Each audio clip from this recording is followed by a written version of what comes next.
all things Astros with your hosts, sports writer Jeff Balke and Astros broadcaster and former third baseman Jeff Blum. Now, here's Balke and Blummer. What is up, Astros fans? Welcome to episode 45 of the Believe in Astros podcast and the Believe Podcasting Network. And man, do we have a packed show for you on a random Friday in the dark, gloomy recesses of the cold off season. I'm Jeff Balke, my partner, just trying to stay warm like the rest of us, Jeff Blum. You can find us on Spotify, Apple, Stitcher, and of course YouTube. Be sure to like and subscribe and keep up with us. Give us a follow on Twitter at Believe in Astros. You can find me at Jeff Balke, Blummer at Blummer27, anywhere your favorite social medias are sold. Thanks to everyone who's given us 5 stars and left reviews on Apple. Very, very cool of you. And please, if you haven't, please consider it. Just a, just an honest little. If you think we're all that, don't the kids? You're still too say sweet, all that? man. Just do it. Leave the review. Exactly. Let Blum. Look, Blum's giving you directions. When the man gives you directions, that's what you're supposed to do. Obviously, send us your comments and questions. Love getting those from all of you. An example: are you mad about Jeremy Peña not making MLB's top 10 shortstop list? Dude, that surprised me. I know. We're going to talk about that in a minute because I want to get your take on that one. Blummer, how are you this morning? Good. Chilly, but otherwise a good Friday. Yeah, exactly. I think so too. Getting into we have a lot to talk about. Like, that's just the bottom line. There's a lot going on in the world of the Astros. So we may as well sink into this. First, a word from our sponsor, if you don't mind. BetOnline remains your number one source for all your sports betting this season. Everything from NFL playoffs to pro and college basketball, UFC, MMA, and more. Obviously, you got any picks this weekend, Blummer? Who's going to the Super Bowl? Oh man, I want it to be the Bengals and Eagles for whatever reason. I don't know why, if it's an animal thing, but I like the Burrow-Hurts matchup. Oh yeah, that would be good. I'm kind of weirdly, I think San Francisco could surprise some people. That defense, Their defense is badass. Oh, their defense is real. That is real. But yeah, I agree with you. Hurts and Burrow would be that would be the swag. Is there matchup something of the about? year. Yeah, but is there something about Brock Purdy too? Just that whole storyline, Right. Mr. Irrelevant going to the Super Bowl. I mean, there is a great storyline in that. It's a fantastic storyline. Probably wouldn't be as fun of a game. The Bengals and although look, the Bengals have legit defense too. Yeah, it's going to be fun.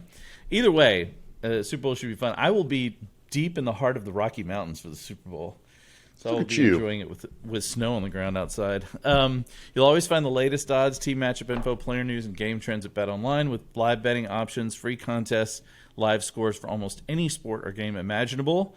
BetOnline is truly the fastest and easiest way to bet all your favorite leagues and events. Head to the website today or use your mobile device to join and receive 50% welcome bonus with your first deposit. Make sure to use promo code BLEAV to receive your rewards. BetOnline.ag, where the game starts. So let's get into this. First things first, the Houston Sports Awards. You were in attendance. Jordan picked up Athlete of the Year. How is that? I've never been to one of those. What's it like? What was your experience? I have never been to an Oscars, Emmys, Grammys, Golden Globes, nor would I want to. But that being said, it's very similar, I believe, in the pageantry and the show of it all. So it's kind of fun. They, Patti Smith runs that with the Houston Sports Authority. Right. They've done such a good job, and they really make it an event that you want to go to because they spoil you rotten. I hope it's just as good for fans, but I know as a former athlete, current broadcaster in the city of Houston, being involved with that is such a great thing because you get to walk the red carpet, you feel like a star. They're taking pictures, and then you get in and you get to witness a great show. But I just appreciate the fact that this city, as good as great as its sports history is, that they're starting to recognize some of the greatness in this city alone. And it's still amazing to me to sit there and say that this is just one city and this is what they've produced. And I think that's the best part about it, is just bringing acknowledgement to the city of Houston, their athletes, and recognizing the greatness of what this city has brought in the sports world. Did you get a swag bag?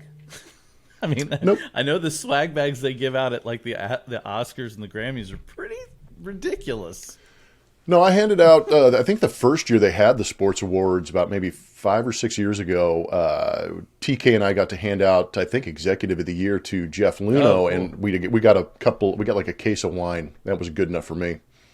Nice, I'll take it. Anything is Yep. good. Anything is good. Yeah. So quick recap of the Hall of Fame vote. Billy Wagner did not get in. We obviously voiced our displeasure with this possibility. Joke. But exactly.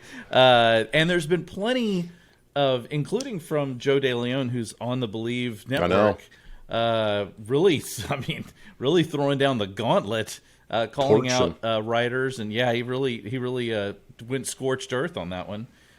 Joe, who I actually talk to on kind of a regular basis, he's very helpful with this podcast as well. So shout out, Joe. Right. But yeah, he laid down some scorched earth on the writers. Not to say I disagree with everything he said, certainly. And there's been plenty of criticism. I read a really interesting story with Ken Rosenthal and Jason Stark and Peter Gammons discussing like the difficulties of getting into the Hall of Fame and what all that means. And I still personally don't fully understand why they would cut down from 15 to 10 on a ballot, or make the eligibility years 15, go from 15 down to 10.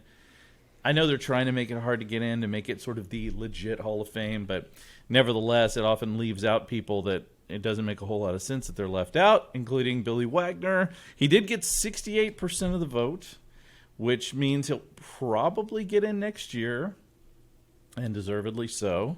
And then, of course, Scott Rowland, the only one that got in. You talked about Scott Rowland being one of the best third basemen you had ever witnessed. So obviously deserving. And it looks like Helton will get in next year, too. He was like 72 or 73%, I think.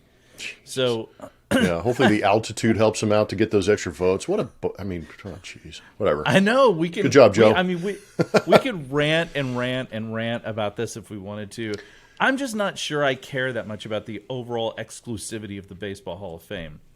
I mean, people criticize. I just think, yeah, they criticize the Basketball Hall of Fame for being too inclusive. I don't know, man. Yeah. I don't know. The fact that you can make an argument either way shouldn't happen. That's the problem, is that there is an argument to be had, because they do create the scenario where you have to go, what the hell are you thinking? Yeah. And maybe that's the point. Maybe that's part of it too. Maybe they want the controversy so it stirs up interest. I don't know. Next year, the only guy that's going to be a surefire first ballot is Adrian Beltre. But no, there's nobody else that to be honest with you, the one that still flummoxes me is Jeff Kent. I mean, that's the one that kills. It's like, Jeff Kent? Like, what are y'all doing, Jeff Kent? Way the hell down. He's the greatest offensive second baseman. Yeah. Of all time, and it's not really even close, and it's just, I don't know. You know how it is, But he was man. a jerk, Jeff. He was a real jerk to us. I remember something about that. I don't recall. Like, you know what? Dude, I loved Jeff Kent. Yeah, right. Lots of his teammates certainly loved him. I will tell you this. So I am not a sports writer. I write about sports. There's a difference, right? I'm not covering the beat out there every single day. I don't pretend to be in the same category with these guys, because they're all professionals and incredible, and I love all. And we're going to have one of them on next week, in fact, one of my favorites, and Brian McTaggart. But I got to tell you, they are some of the most annoying, MFers. I mean, sometimes some of them are incredible, but some of them are just like, what is up with like, you're in the media. You're not actually playing baseball. You're in the media that's covering it, right? Cool. Mm-hmm. And some guys, and good for you for being good at your job, because it's hard. Journalism is not an easy gig, right? No. But don't flout it. Don't turn in blank ballots and try to put yourself above the game. No, it's. I always think of that scene. Charlton Heston back in the 10 Commandments, and he's Moses, and he's like at at the top of Mount Sinai or whatever it was, and he's like holding, he's like, the thunder in the background and the lightning, and he's like got this big speech. I feel like that's how writers get when they're filling out their ballot. They've just got this overwhelming power and authority, and they're going to wield it. And I'm just like, come on, man, bring it down a notch. That is a good image. I like the one when History of the World Part 1, when Moses is holding 3 tablets, and he's like, the good Lord brings you these 15. He drops one, he's like, 10 commandments. I prefer to view that one as how it looks. That's pretty good. That's a little more realistic. Probably. And look, again, I have tremendous respect for these guys who do the job. It's just that it seems so random and arbitrary and emotional. Honestly, it's like the stock market. Everybody's like, oh, the stock market is very carefully calculated. I'm like, good. Yeah, but it's also kind of people getting upset and spending more money or less money. I mean, it's kind of that too, right? It's a little bit Las Vegas in there. So, yeah. Anyway, Wagner's probably going to get in next year. He's got 2 years of eligibility left. If he doesn't get in next year, he'll get in the following. Still, he should already be in. We both know this. We all know this. So thumbs down to the writers. Anyway, moving on. Yeah. Exactly. Where's the sad trombone noise? Baseball's been naming all their top players at each position. Plenty of Astros are on the list. We talked about Jordan in left field. We just saw Jose Altuve at second base. Got plenty of names. Alex Bregman's in there. Plenty of guys. They came out with their list of the top 10 shortstops. And look, admittedly, shortstop is a loaded position in baseball. There are some really, we saw that in free agency. Oh, man. We are loaded with good shortstops in baseball. But I want to run down the top 10 real quick. And then because Jeremy Peña didn't make it, although he was on a couple of guys' lists, I did notice that a couple of people voted for him in their top 10. He just didn't make it. But so Trey Turner at number 1 makes sense. Carlos Correa at number 2 makes sense-ish. After all the, Carlos Correa's leg is ranked number 50, but his whole person is number 2. Xander Bogaerts number 3, Corey Seager number 4, Francisco Lindor at number 5, Dansby Swanson, now a Cub, at number 6, Bo Bichette, or as my friend Frank and I refer to him at games, Bo Bichette. That's how we like to yell out. That's our Italian version of the yell out. So the last 3 are the ones that kind of, and some of it's just I don't see them. Like, Willie Adams from the Brewers. I don't really see him play that much, so it's hard for me to comment. But Tim Anderson from the White Sox and then Wander Franco from Tampa Bay. I have a hard time. There's great arguments to be made, for all of them. But I'm not sure I can make a great argument that keeps the MVP of the World Series out of that list. Thoughts? No, I think you got to take it in the context of, are they looking forward to the upcoming season? Because if you do rate them off the 2022 season, is it overall? I don't know what the criteria are, but if I've got a guy who should have been in the top 3 for Rookie of the Year voting and then went into the postseason. The postseason obviously carries weight in the Hall of Fame voting that we were just talking about. Correct. Because I think if Billy Wagner had better numbers in the postseason, he'd be in the Hall of Fame right now. 100%. And if we're talking about, bringing in the entire package, what does a guy bring on a consistent daily basis? Jeremy Peña's in there. He's single-handedly won games for the Astros, both with his glove and his bat. And then you add in, like you just talked about, the American League Championship Series MVP, World Series MVP. How do you not get that guy on the vote? I know that the shortstop position is deep. They've got great, talented players. But if you're going on proven talent and potential for the upcoming season, how does Jeremy Peña not get in there? I don't get it. Throw the guy a little bit of love. Mm-hmm. And I'm tired of this Astro bias, like, he's on the Astros, he's in a great lineup. You can't discount a guy for being in a position that they're at. Is Wander Franco that great if he's in the Astros lineup? Maybe. We don't know. But he's overachieving in a place where the expectation's rather low. You've got Jeremy Peña, who is in a place where the expectation was just to play a good shortstop, and he went above and beyond and proved he's a pretty damn good athlete, and he's got the WAR numbers to back it up. You make a really good point, Blummer, that I hadn't really thought about. The idea that the weight of expectation as a a meriting factor for something like this. I mean, it's one thing to like you say, well, he's protected by a good lineup. Yeah, well, maybe, but he's also expected to be good in that lineup because this is a team with aspirations beyond just playing well. This is a team that expects to be in the World Series, win a World Series every single season.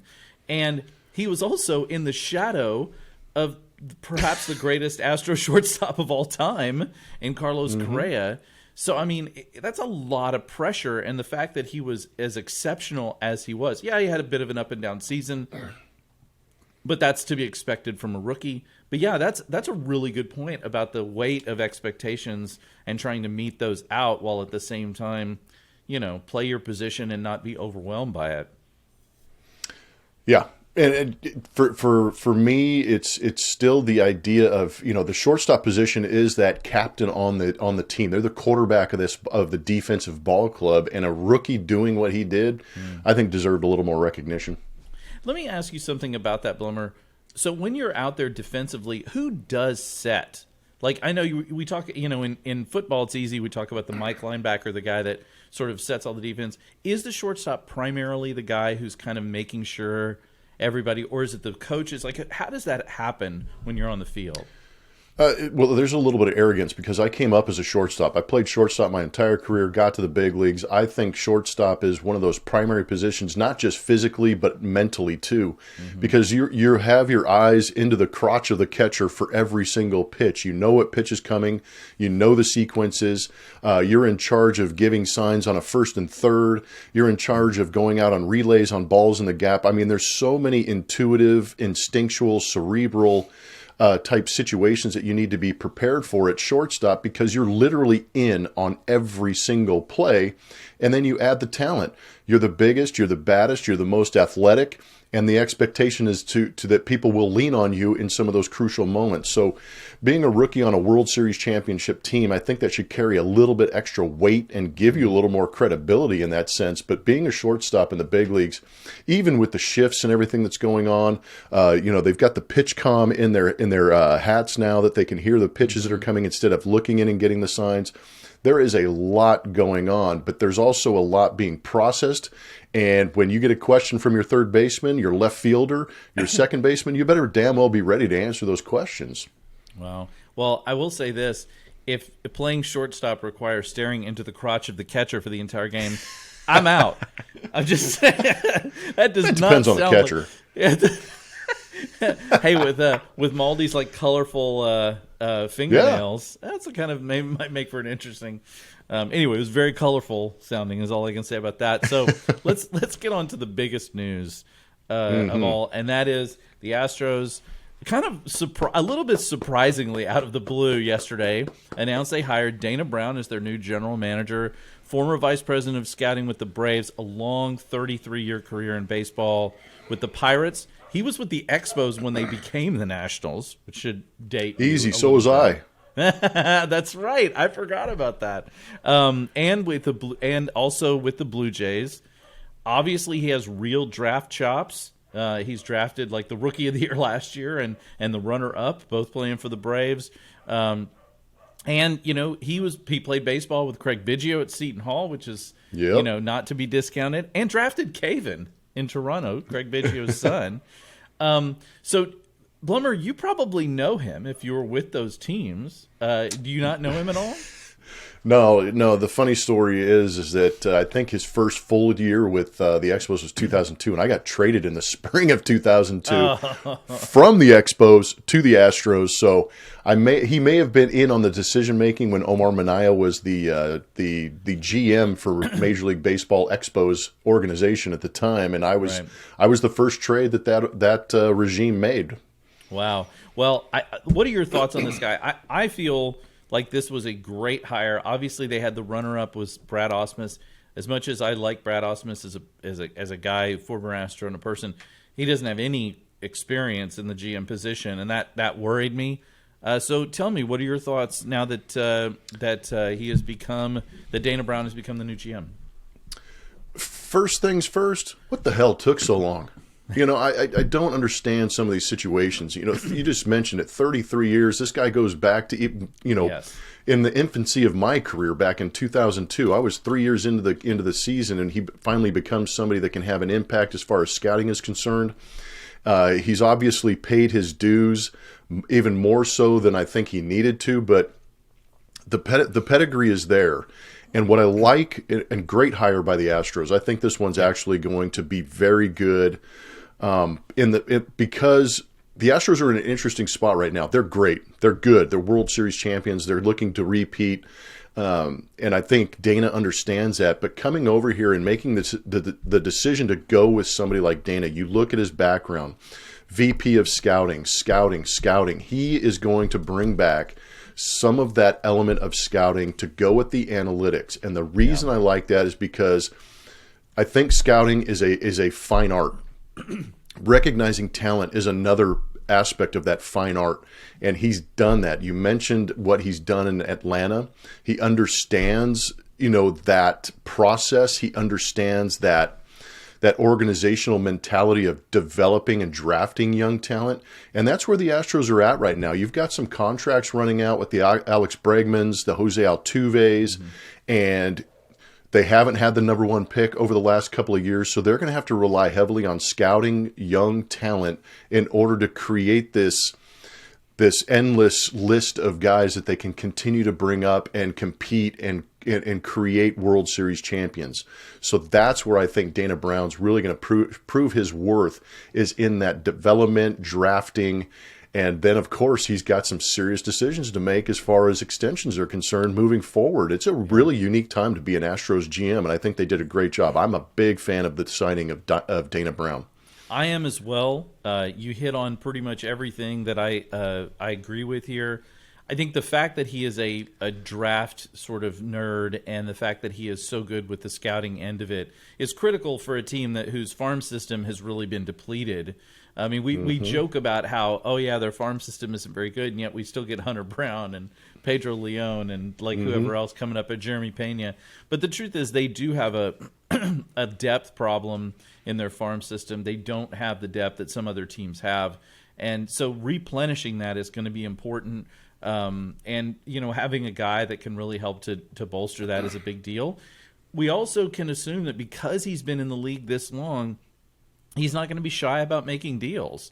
And, we know, last year that was one of the things that, Click got caught in the crosshairs of Jim Crane, who really wanted some moves to be made, and the trigger just wasn't pulled. And so you've got to figure that Dana Brown is going to be more aggressive about making some of those moves when they need to. It's also notable that he's the only black GM in baseball right now. Ken Williams, technically the executive vice president of baseball for Chicago for the White Sox. And this is only the second time in baseball history where we've had a black GM and a black manager at the same time. In fact, the Astros were the first team to hire an official general manager who was black. That was Bob Watson in 1994. Yep. So we have some track record there. That, to me, is incredible. That in a league with this many people of color in it, obviously there are fewer black people today than maybe in the past in playing. It's obviously the contingent of Latin American players is much more significant, but the fact that we're only twice in all these years of baseball, it's terrible, but it's laudable at the same time. Obviously, they're trying to pick the best guy, but the fact that the best guy happens to be a person of color, to me, is really laudable for the Astros. No, I think it's a great thing, and it's not. They didn't. That wasn't the initial response. They didn't say, "Oh, we need to go after the African American." They said we need the best, and you nailed it by saying they went and got the best. Yes. Dana Brown is the best, and it's a credit to him for grinding for 33 years, not losing faith in the program, not losing faith in the game, and sticking it out so he gets this opportunity. I loved his press conference, by the way. Some of the things he said, I was like, dude, I want to play for this guy. I know. I was ready to suit up. I was like, come on, let's do this. And how about but I think that's where you go back to the relationship with James Click and Jim Crane. Is Jim wants the guy that's going to be a little little hair trigger happy. You know, Yeah. maybe he goes out there and takes a little bit of a chance, but I think it's going to be a calculated risk with Dana Brown, but he's not going to be afraid. The fact that he said we've got to continue to be greedy about winning, I absolutely love that. 100%. Because I'm the player that sits in the booth, and when a guy gets 3 hits, I'm like, man, this is a time to get greedy. You have to be greedy in this game, and if that is your mentality, you are going to take some calculated risks and maybe take advantage of some opportunities. But I agree with you in the sense that, you know, I hope this trends in the right direction. I hope that Dana Brown inspires, and that's when you don't have many guys with these opportunities, or females. You know, you've got the Marlins GM Ing down there doing a great job. Right. But when you get these opportunities like Dana Brown, already the pressure of being a GM, but he's also an inspiration for some of these players currently. Maybe for some of these scouts that are in the league, or some of these other front office personnel. He's an inspiration for them. There's a lot of pressure on him to go out there and do a great job and inspire some of these other minorities to come up and do a great job. I think the Latin American manager is something that needs to really make a resurgence. I agree. Dusty Baker's an inspiration, but you know, the more diverse, the better things are. And I think Dana Brown and the Houston Astros did a great job of encouraging that. And I think it's going to be a lot of fun to watch. I can't, selfishly as a broadcaster too, I mean, I didn't realize it at the time when I'm playing, the GM is a guy who's making decisions on my career. And I'm like, oh man, I got to play hard, got to impress him. Oh, why'd he do that? You know, all of a sudden you're critical. But now, being on the broadcast side, I can't wait for spring training to start, because now I get to go meet the guy and we get him in the booth. You know, then we can bend his ear, ask some questions, and talk to him a little bit. And that's where, you know, selfishly, I can't wait to meet Dana Brown, especially after the conversations he's had in front of the media so far. That whole thing about getting greedy about winning was, I think everybody was like, I saw that all over Twitter. You know, a couple of people were saying that should be the Astros slogan for next year. You know, I mean, greedy about seriously. winning. I mean, and the fact that he said, you know, I think the line was, he said he wanted to pour himself into the city of Houston. Like there was just a lot of it. He's just a guy that, he seems like one of those people that, like, not only is he getting a first opportunity for this, you know, to actually run the front office of an organization, but you get the sense that he just has a ton of energy for it. I mean, I would think you'd have to, because scouting is difficult. I mean, I've talked to some guys who've either done it or are, you know, close with people who've done it, and they talk about what a grind it is. You know, because you've got so many, dozens and dozens of players you have to think about. And the other thing too about this, the Astros and probably the Dodgers have the two best international scouting departments in all of baseball. They are absolutely spectacular at it. The Astros in particular. So you're adding now a guy whose domestic scouting credentials are through the roof to a team that's already great internationally. That to me is really great. Yeah, just one last thing. Are we really surprised that Houston is taking the opportunity by signing a black general manager? No. I mean, this is easily the most diverse city on the planet with the most opportunity. And I just think it just doesn't just befit the organization, like you said, who's really heavy into the international aspect of the game. Yep. But as far as a city and a community, I mean, this is exactly where something like this should be happening, because the city's so diverse. Well, we'll have to see with the Texans, but we had a black head coach, general manager for every major sports franchise in Houston. You know, and then if you count Kelvin Sampson, U of H may as well be a major sports franchise. It's a great point. Yeah, and so it's not a big deal. The Texans have had a black GM before. So yeah, it's. I think when you're living in the most diverse city in the country, it can't. I mean, look, you always want to pick the best person, but that means picking from the deepest talent pool, and the deepest talent pool doesn't just include old white guys, you know. And I think I know, right? We've talked about that. But here's the thing. Here's the thing that I love about this too. Is that this is a guy who has all this experience and all this time grinding and just all this work ethic to pour it in over years and years. And he's worked with teams on pre-analytics. He's worked with teams with analytics. he's a guy that, and the Braves have been one of the better franchises over the last few years of blending analytics and scouting together to find talent. That's just, to me, everything about this guy smacks of greatness that has been untapped so far, and everybody else's loss is, to me, is the Astros gain. Yeah, well, he's been the contributing factor. Now he's the main factor going out there and doing that. And I think it's great. He's worked with the Expos like we talked about, 8 years with the Pirates. Those were developing franchises. Then he gets his chance with the Toronto Blue Jays. They start to win in Toronto when he's there, moves to Atlanta, and he has a Rookie of the Year. And he also made some key trades, bringing in, Matt Olson, I think Sean Murphy, some of these other guys. He's responsible for Spencer Strider, recognizing talent. But at the same time, I think the most interesting thing is he's been in on a lot of those meetings with the Atlanta Braves when they were extending. And I think this is probably something that you probably want to comment on too. Yes. Is the fact that he was in on some of these meetings discussing extensions for Austin Riley, Albies, Acuna Jr., Matt Olson. They're really creating a long winning window in Atlanta by locking up some young talent for the extended future. And that's where I think moving in here, and I'll let you expand on it, is where he's got some opportunities with some guys here to extend and get some of those contracts going too. Absolutely. In fact, that was my very next point. So you're right in there, Blummer, as usual. It's like we're hosting the show or something. I don't know what's going on here. It's like we've done this before. So one of H-Town Wheelhouse, who is one of the co-hosts of the Locked on Astros podcast. By the way, we need to do a Locked on Astros, Believe in Astros supercast at some point. I know. We should just blow it out.